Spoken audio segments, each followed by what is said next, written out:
Hello, welcome to White Birch Tarot and Astrology.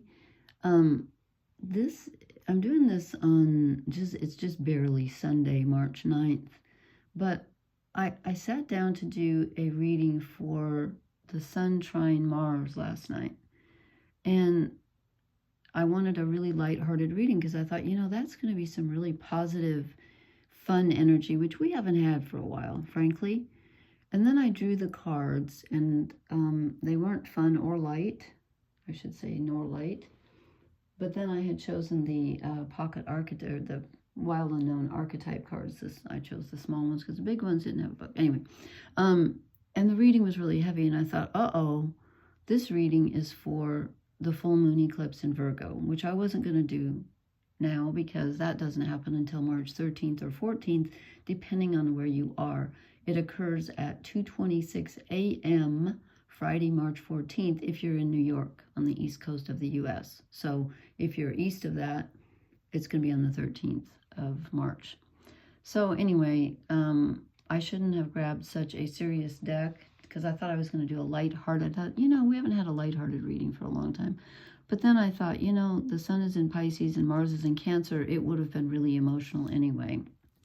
But clearly, I'll show you the cards. I only drew 3, but I thought, well, I've kind of been avoiding thinking about this full moon lunar eclipse just because there's so much.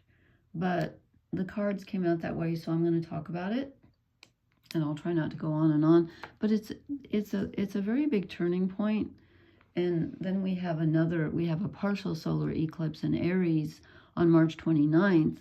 And it's at, if you know your, excuse me, I have allergies today. If you know your chart, 9 to 10 degrees of Aries is really important right now because the solar eclipse is going to be at 9 degrees of Aries. And that is where, basically, where Mercury and Venus are meeting up. And that's also where they both went retrograde. Let's see. Do I have the dates? I have so many notes here. It's not even funny. I don't remember. It's just, Venus just went retrograde not long ago. But they both went retrograde at this 9 degree of Aries point, which is where the partial solar eclipse is on the 29th of March, as I just said. So that's big. But this full moon lunar eclipse, which happens on Friday, March 14th at 2:26 a.m. in the U.S. again, that happens in Virgo. I left my red pencil upstairs. Can you see that? You can't read the sign up there. That's in Virgo. But if you will notice, if you know your chart, it would be really interesting to see where this falls because look what we have down here. Okay, I drew a line here. This black line, that was not on the chart itself. I just drew that because I'm separating what's in Pisces from what is in Aries because there's so much in Pisces that ran out of room. So we have Saturn, the Sun, the North nodes, and Neptune all in Pisces, and they're all conjunct 22, 23, 27, 29 degrees. And they are opposite this full moon in Virgo, who is basically all by herself except for one thing, the south nodes of the moon. Okay, and she is exactly, well, of course she's opposite the sun. It's a full moon, hello, but she's almost exactly opposite Saturn. So I don't even know where to start with this stuff really tonight and there's stuff happening before that. So I think after this, since the cards, as soon as I drew the cards, I was like, wait a minute, this is not for the Sun trine Mars. No way. At least I don't think so. If it gets heavier than this, I can't believe it. I think this is for the full moon eclipse, I think. So that's why I decided to do this first, and then maybe in a couple days I will do the other stuff that's happening, and I apologize for my voice. So anyway, we have Virgo rules the 6th house. Pisces rules the 12th house. The 6th house is about, and the 6th house and the sign of Virgo, the houses that the planets rule are very similar to the energy of the sign itself. So Virgo rules, and the 6th house also rules health, caring for others, caring for yourself, order, ritual, perfectionism, cleaning things up, not wasting things, being in tune with the natural order. It's an earth sign. And Pisces, which rules the 12th house, is the two fishes swimming in opposite directions. There's the light fish and the dark fish. And Pisces rules being a victim, being a savior. It rules opposites a lot. It rules creativity. It rules mental illness. Did I just say cruelty instead of creativity? Oh dear, I'm losing it. Anyway, I feel this full moon coming. It's like I can hear the footsteps. Pisces rules a lot of things. It's interesting because Pisces rules hospitals and alcoholism and addictions and in mental institutions. And Virgo rules health and nursing and caring for people who are ill. And actually, to me, the signs that are opposite each other, they're almost mirror images of each other, because if you start with, I'm trying not to get too heavy into the astrology here, but if you start with, if I turn this so that Aries was the rising sign like this, the first 6 houses, oops, excuse me. Oh, great, now okay. The first 6 houses, Aries, Taurus, Gemini, Cancer, Leo, Virgo, they're about developing the personal self, the personality, all the aspects of the person. And then the next 6 houses, Libra, Scorpio, Sagittarius, Capricorn, Aquarius, and Pisces, are about the self interacting with others. So, so whenever we have like a full moon, one of the objects, either the sun or the moon, is going to be in a personal house. So here Virgo is the personal house, or the personal sign, I should say. And Pisces is that energy reflected out into the world. So Virgo is caring for people who are ill. Pisces is unconditional love, and it's the collective unconscious. So anyway, trying to stay on track here. There's just so much going on. So what does this mean when we have a full moon lunar eclipse in Virgo conjunct the south nodes? Well, number one, I would say it's cleansing. It's about making order out of chaos. There's a lot of chaos with these planets in Pisces at the tail end. You can see that being played out on the world stage. You might feel it in your own life. And Virgo is all about order. And again, it's following the natural order because it's a very earthy bodily order. And again, I apologize for my voice. And when it's conjunct the south node like this, it's about something. Whenever we have an eclipse, it's something being revealed. And the moon is our emotions and our emotional body. And in Virgo, it could very well have something to do with your health or a loved one's health, someone you're caring for. And when it's conjunct the south node, it's about taking a look at what needs to be released. Where are you stuck in a pattern? And I know this seems to be a theme lately. That's why I was trying to do something lighthearted last night. When I drew the cards, I thought, no, this is not what I meant.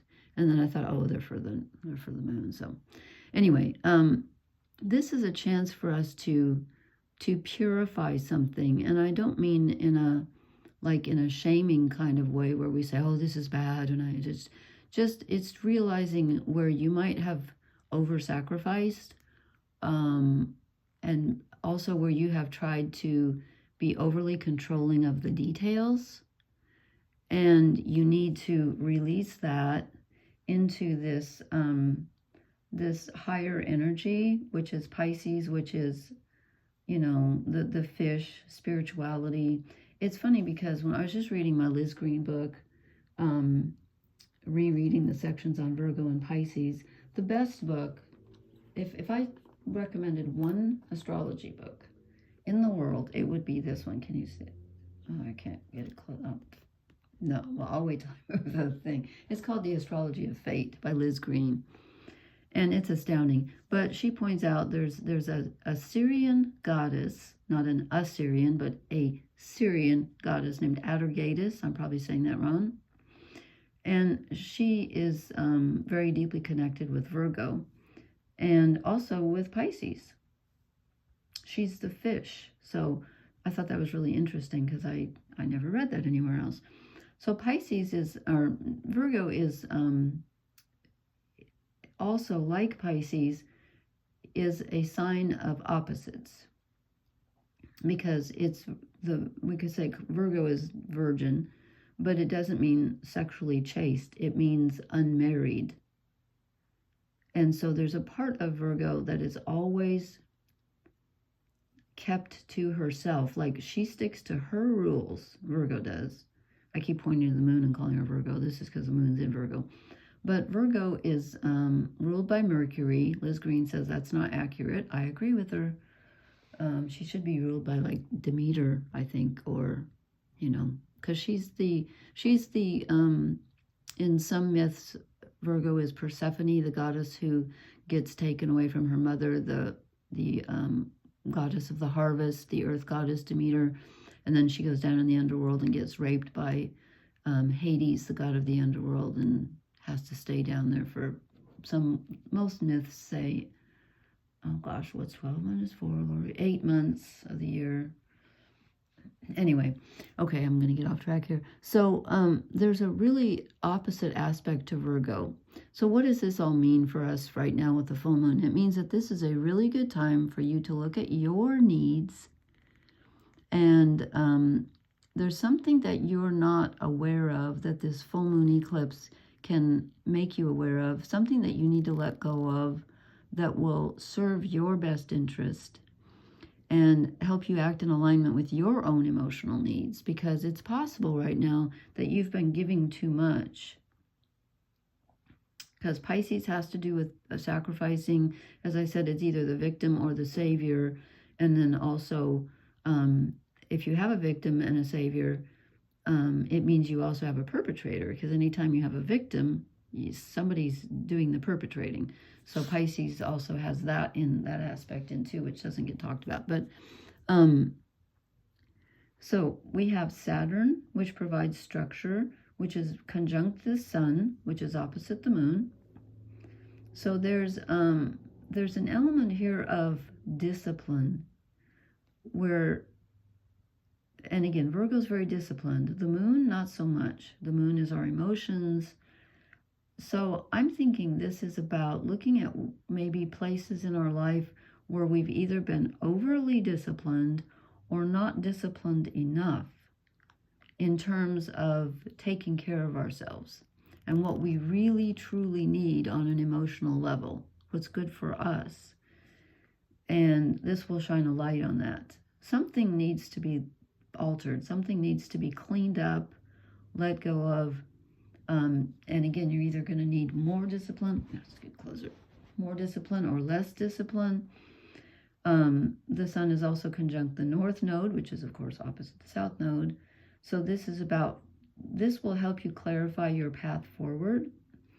But the north node is also conjunct Neptune, who rules Pisces, which confuses things, because it adds in that layer of, of idealism and romanticism and fantasy and illusion. So there's that. And then I'm going to do a separate video on, if you notice, we've got Venus and Mercury getting ready to become conjunct in Aries. I'm going to talk about that later, because I'm positive this reading came out about the full moon. So, let's see. Yeah, I'll talk. And the sun's going to conjunct Saturn. Just so much stuff is happening. And we got the equinox coming up on the 20th. And it's the last time we're going to have the sun conjunct Neptune in Pisces in our lifetimes. Is going to be the last time on March 19th. So anyway, I'll try not to get into too much. But the moon, let me get out my pointer again. The moon is in really good aspect to Uranus in Taurus, and that helps ground things. Uranus is usually not very grounding, but Uranus is in Taurus. So this gives us some energy to think outside the box in a very real way, like day-to-day details where you have a new idea, like, oh, I never thought of it. I could do it like that. This brings in some good progressive thinking energy that's very practical. And Uranus is in good aspect to all this. It looks like they're having a party down here. Every time I see this, I think, woo, it's like there's this big party in Pisces, which could get very wild, frankly.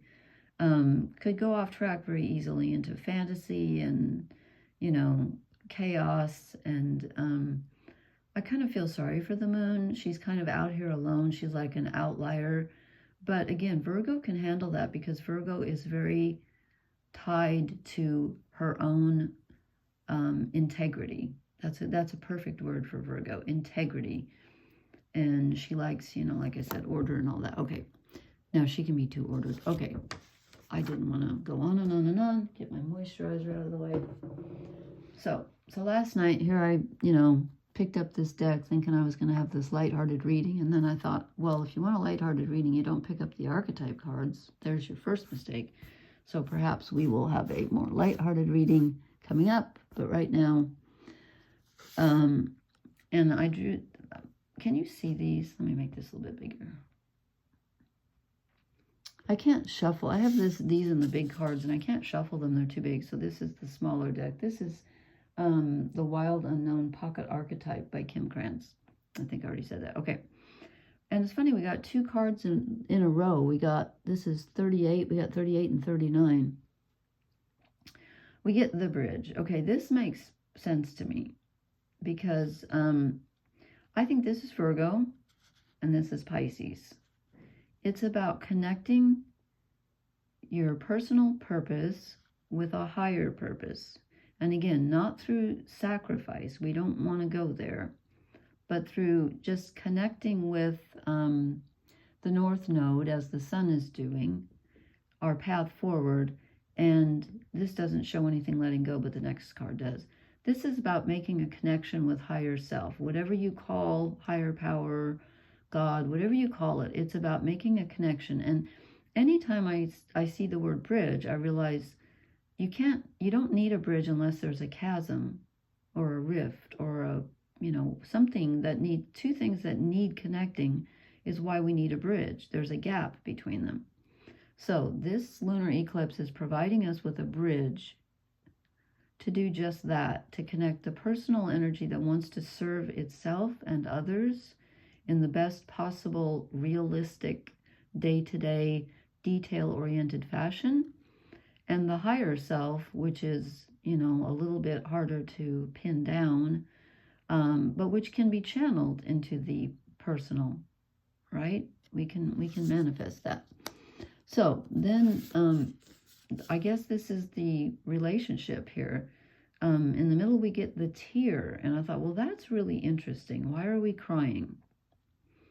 And of course, my first thought was, well, there's some grief that needs to be let go of. Sometimes Virgos can be very stiff upper lip, and they don't like to let go of control. So maybe having a good cry is not something they want to do, but that might be necessary. This is a full moon after all, so it's very emotional. And so I think this is about getting in touch with our emotions, which is always a good idea. And then I thought to myself, oh, Virgo's about purifying.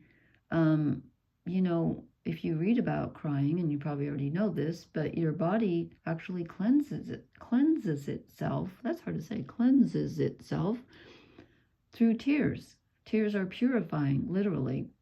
And did you know this? That the exact salinity of tears is exactly the same as that of the ocean, which makes sense because we come from the ocean, unless you don't believe in evolution, in which case, oh well.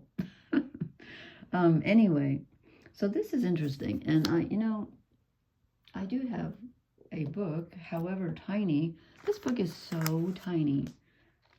I can barely read it, truly. But I just want to read the keywords for, not you, where'd you go? The tear. I literally cannot read this unless I hold it up in front of the screen. It is that small. melody, melancholy flowing through.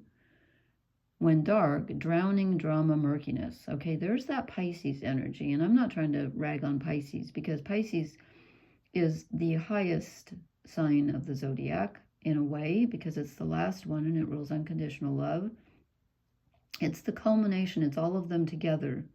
It's we are all one. So it has beautiful qualities. But that feeling can be overwhelming. And that's where the drowning and the murkiness come in.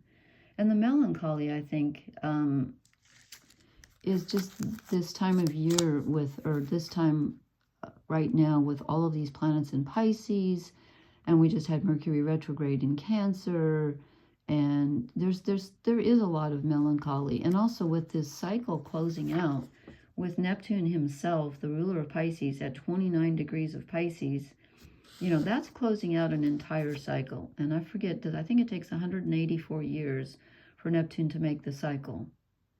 So yeah, we are closing out. I'm sorry, my chair will not move. It's very heavy. There we go. Okay, my back is starting to give out on me. Okay.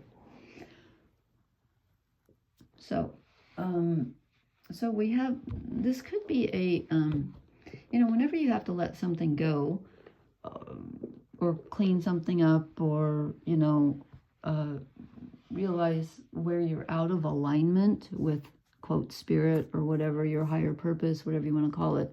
Whenever you have this gap between what you want and where you are, that doesn't exactly feel good, right? So the tear, which could also be the tear, now that I think about it, is coming to that awareness of, oh my God, I've been going about this all wrong. Why does that ring a bell? That rings a bell. Never mind. I don't know. That's either a line from a song or something.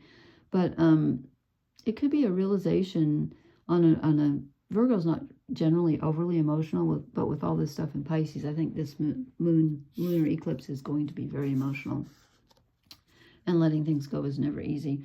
And then we get, what's our outcome? We get the Temple. That's great because, okay, here we have two hands separated by a bridge.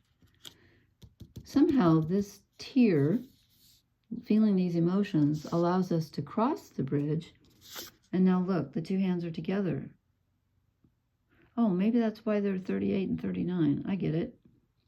So, and you know, as I said, I'm gonna read from the book just quickly, the Liz Green book about Virgo, because I love the way she says it. She says, Virgo is the way of life of each natural thing, each plant, each animal, each man. It is also the way, the usage, the regular course of that great animal, the universe, the way that is made manifest in the seasons, in the life and death of vegetation, blah, blah, blah, blah, blah. Okay. And so she also says, no, I don't see it. She seems to be an image of the intrinsic orderliness of nature, and her disgust at humanity is a mythic image of the traditional Virgoan disgust at disorder, chaos, and wastage of time and substance. Yes, as a person who has her sun in the 6th house, I abhor waste, absolutely. But anyway, what I was trying to point out is that Virgo is also says an openness to the flow of life, a willingness to trust the natural order, an acceptance of penetration and change. So Virgo is very in tune with the natural order, and that includes the body. That includes the body. So this is telling me that the temple is not like this holy place that you have to travel to. It's your own body. It's wherever you are right now. And I was going to read the keywords for the temple, if I can find them. Where did it go? It's right next to the other one.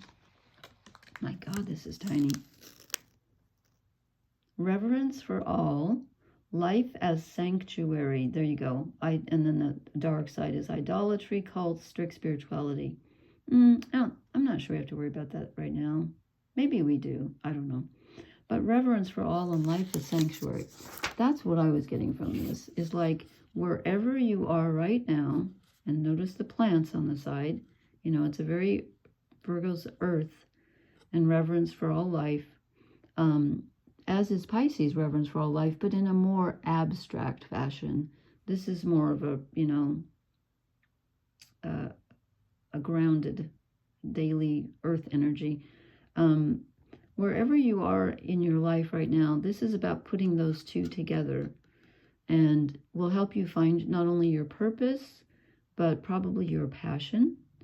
And I love that, life as sanctuary, because so many times, I don't know about you, but when things aren't going right, and then I kind of feel like I want to run away from my life, or I just like, I'm going to get out of here. This isn't working. I want to move. And then I think, you know, if you move, you take yourself with you, and you do. So this is about having reverence for the here and now, whatever is going on. Everything is holy. So I hope this reading makes sense, and I really wanted something lighthearted, but you know what? Maybe the next couple of nights, like I said, we've got Mercury and Venus meeting up. We've got the Sun and Saturn meeting up.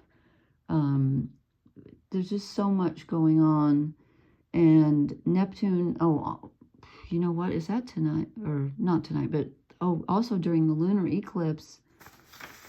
I think I already said that. Mercury. Neptune, who's down at the bottom there. Now I can't point without putting it clear over here. Neptune is conjunct the North Node. That's a pretty big deal. So the ruler of Pisces, you know, the god of the ocean, and Liz Green says Neptune should not rule Pisces either. She thinks it should be Dionysus, and I agree with her. So but you can read all about it if you can find her book, The Astrology of Fate, which I will hold up. That's a pretty big deal, too, during this eclipse, that Neptune will be conjunct the North Node, which may not only help us, you know, be able to really envision our path forward, but can also throw some murkiness on it, as it said in the book about the temple, the description there. Or was that the tear? Anyway, Pisces can be a little confusing, so I'm going to hold this book up so you can, I don't know why Liz Green did the artwork for the front. Oh. Okay, hold on. Nope, wrong way. Sorry. Oh God, I hope it doesn't show all the mess around here. All my messy papers. Can you see that or not? No, you can't. There we go. It's too shiny, sorry. The Astrology of Fate by Liz Green. This book is so marked up. And the chapter, the section where, if you could just read one section, it's called Myth and the Zodiac. It's just brilliant. It's just brilliant. She's brilliant. Okay, I did not mean to go on so long, but there was just too much to talk about. My next videos will be shorter, I promise. And we have, like I said, we have a partial solar eclipse coming up on the 29th at the same degree that Mercury and Venus are meeting up at, and the same degree, I believe, where they both went retrograde, which is really weird. I mean, it's not weird, but it's... Anyway, it is, yeah, whatever. Okay, thank you so much for listening. Please leave me a comment. Let me know how this is treating you. And if you need any help finding your natal chart on astro.com, just email me. I'll leave my email address in the comments, and I will help you find that, okay? And please hit the like, share, and subscribe buttons, and I'll talk to you later. Blessings. Good night.